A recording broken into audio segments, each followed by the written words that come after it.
Hello and welcome to the EMF studio. I am delighted to be joined here by Mostafa Talaat, CEO and Resources. I'm happy to share this insight interview with you today. And being a mining engineer in Egypt while you are still in the university, sometimes it's not very clear on what's going to be your future looking like going out of the mining department, not having much mine operating in Egypt. So let's say I was lucky that I was directly hired by Santamin at the time when they were just starting the development of the production of the mine, Sukkari gold mine in Egypt. So let's say that I was one of the very first team who joined the mining department in Sukkari, putting the footprint of the first producing mine in Egypt. The ambitious and the prestige behind this motivated not only myself, me and all the colleagues who used to work at the Santamin and still some of them working in Santamin till today, to try to develop ourselves and prove to the world that Egyptians can do it. The history of gold mining in Egypt itself is unique. So our passion was to make the Sukkari gold mine also unique, supported by Santamin as company, invested lots of investment in development and capacity building for its employees at that time, which I was one of them. This, in any emerging market, the opportunities are always available, and the people who have the right expertise can get the best in gap filling and helping the local economy and the local industry to grow healthy. So because of our expertise, myself and my partners, first we haven't initiated anything in Egypt until we have traveled enough and worked enough outside of Egypt as well to be sure that we are fully aware about this industry and how it looks like worldwide. So going back to Egypt in 2016, the government had an ambitious plan to develop the mining sector. We knew about the great strategy that they are trying to follow, accepted by the investors and investments to come to the country. The first bid round can give you a good example about the mixture of the bigger picture that the Egyptian mining sector can have. In the first time you have in the rent, royalty and tax system bid round, you ended up having 3 producing companies and at least 6-7 junior exploration companies. Some of them are coming to Egypt for the first time, others are still operating in other jurisdictions. So the first movers advantage motivated not only us, many people, that Egypt is having something unique and you need to look at it carefully. Why all these companies coming to the country in one bid round? Then Ankh Resources was born for the main purpose of putting a footprint for the Egyptian expertise in the Eastern Desert soil, funded by mainly investors coming from Egypt and outside of Egypt. We managed, based on our shown expertise and knowledge about the industry, attract more investments to come towards us.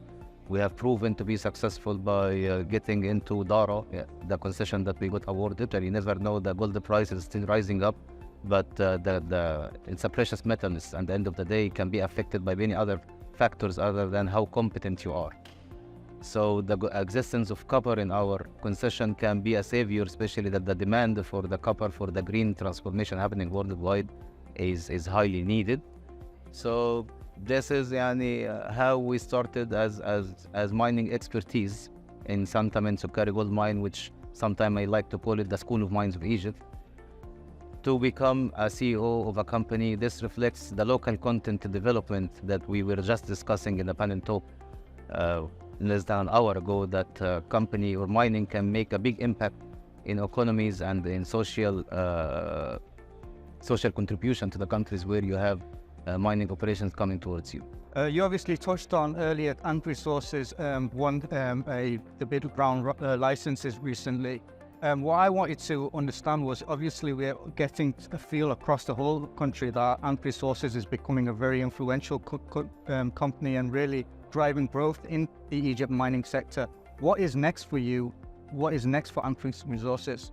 Well, the sky is the limit if you have the right ambitious about what you are doing, and the commodity prices are still attracting investors to invest more. For sure, Egypt, we have appetite to do more investments in our country before we can think about any other country to add into our profile. Our investors, because of the background as well, and all of them are coming from reputable investment families in Egypt here, are already trying to work hardly with us to find the further opportunities that we can find within the country. We are patiently watching what's happening in the current bid round open in Shalatim Mining Company, but we still be looking for more bid rounds to come from the Mineral Resource Authorities so we can assess and look at and decide. And in case the Mineral Resource Authority and the Ministry of Petroleum, I'm sure that they are working hard in trying to identify other commodities and other minerals that can be adding value. We can still look at the battery-related energy group, since we are already having copper in our prospect at the moment, that we can be a diversified company working in precious and base metals at the same time. In the Arab-Nubian Shield, for sure, Saudi Arabia is opening more doors now for investments, and we have personally witnessed how ambitious they are in the marketing they are trying to do, and not only inside Saudi and worldwide. Egypt is still doing the same thing, and as much as we can, trying to promote the country and attract more investors. So Ankh Resources, the main target is to become one of the best frontier on the developers in the Arab-Nubian Shield, since it's the fresh ground. Arab-Nubian Shield countries mainly are coming from Middle East, which we have the local background of how we can operate. As long as we are bringing good results in our exploration, I'm sure that our shareholders will still be happy and having the appetite to invest more, hoping to become one of the best developers in mines in the Arab-Nubian Shield maybe within the next 10 years. Yeah, no, you talked a lot about Egypt growing its mining sector, and I guess we all know the potential that Egypt has for mineral development, and the government recently announced its ambitious plans to put Egypt on the global investment map for minerals. So, I mean, from that perspective, what would you say are the next steps that the government should take to further increase exploration projects in the country, and really try and attract junior mining companies to Egypt to carry out exploration projects that could lead to the potential of commercial discoveries? Well, you have seen with your own eyes that during the last 2 days how active our Minister of Petroleum is, Engineer Tariq Al-Mullah, trying to, first of all, meet with everyone coming to the conference like they are his own guests. He haven't ignored anyone. He met with the junior explorers, with the producers available in the country. This is a clear message for anyone who haven't yet been here, that we have a new way of thinking the government is adopting at the moment. We are more open and welcome to discuss with investors. The negotiations that have been happening now with some of the companies existing in Egypt, it's a new trend. Before, it wasn't much of negotiation you can do with the government as per the law. So now with the companies who have seen something that can be adding more value to the industry, were encouraged to discuss it with Engineer Tariq, and he was welcoming to have such a proactive workshop, working hand to hand with the private sector. The roundtable discussions also have grouped together a mixed diversity of companies between the big and the smaller companies. So the more we are putting a focus and spotlight in the big companies that we have in country, which is still good for any junior explorer coming, the more we need to put focus on the junior exploration and try to promote them. In other countries, they have access to funds to support the junior explorer in tough times, finding the right commodities that the junior exploration can be attractive, so it can bring good investments towards the country. Not all the big mining companies are passionate about jumping into greenfield exploration, because it's the biggest risk, and also coming to a new country, maybe you will struggle until you understand how to operate and navigate in these countries.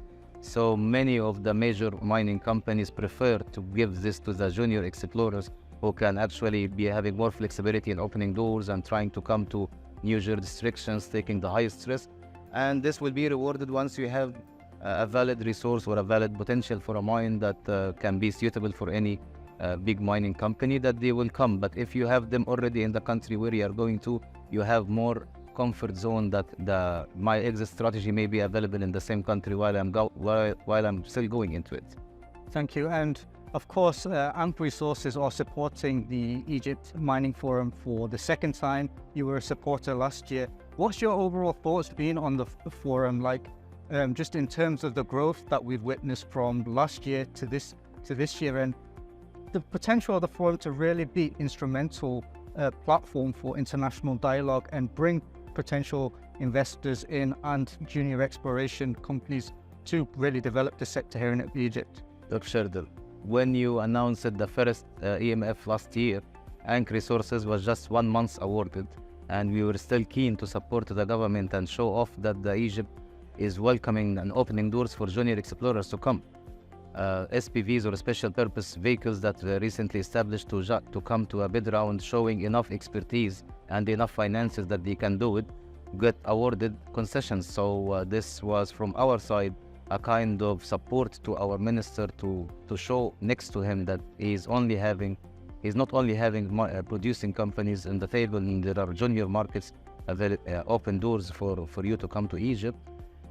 Second edition is what we have expected, and actually much more, that first of all, the minister during the last year was still promoting to the mineral resource sector aggressively in any talks he is doing, and this lead to more attractiveness to the country. So having this event becoming much bigger and much more diversified in the companies existing around the exhibition area and the conference room will put expectations that the next year will be in a much bigger place and it will keep growing, and this is a cornerstone that we need to keep elaborating and promoting, and at the same time, from the government side, from one conference to another, we need to have more commodities to be offered for the investors, so we keep the interest of the people to still come to you, and you never know what gold prices may look like in the next few months or the next year.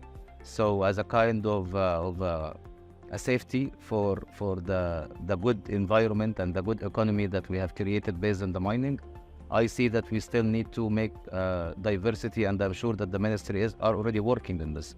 Next year we will have more options to deal with the Egyptian government by having a portal and a mining cadastre being executed. I have witnessed today a presentation about how good it will be and the latest technology that will be used in it. So by next year, maybe you will have people coming, but while they are coming, they have already pre-registered for a license. So while they are attending the conference, they may need to look at it or make a ground visit. So this will create more attractiveness and more people who would love to come and see. The geology of Egypt is very attractive for geologists, I'm sure. Yani some of them can come to Egypt here as tourism. So we are welcoming all the comers and all the companies who would like to come to Egypt. Ourselves, we still have the appetite to invest more. Supporting the ministry is our duty of care, since we are already from the local background. So supporting the ministry is supporting to Egypt. So thank you as well, DMG, for putting all the efforts working with the ministry hand to hand during the last few months in trying to organize such a prestigious event that we are all feeling very proud. Seeing the visitors that we are usually meeting outside of Egypt, now we have the ability to host them in Egypt. So thanks Shurdle and all the MG team, and for above all the ministry and the ministry team for taking the responsibility of making this annual conference better every year. No, and thank you, Mostafa, for not only just supporting the Egypt Mining Forum, but your contributions to the Egyptian mining sector and helping us with your continuous support. And yes, inshallah, we look forward to even a bigger event next year in 2020. That's what I'm looking for. I'm betting on this from now. So hopefully 2024 will be much bigger. Thank you very much. Thank you.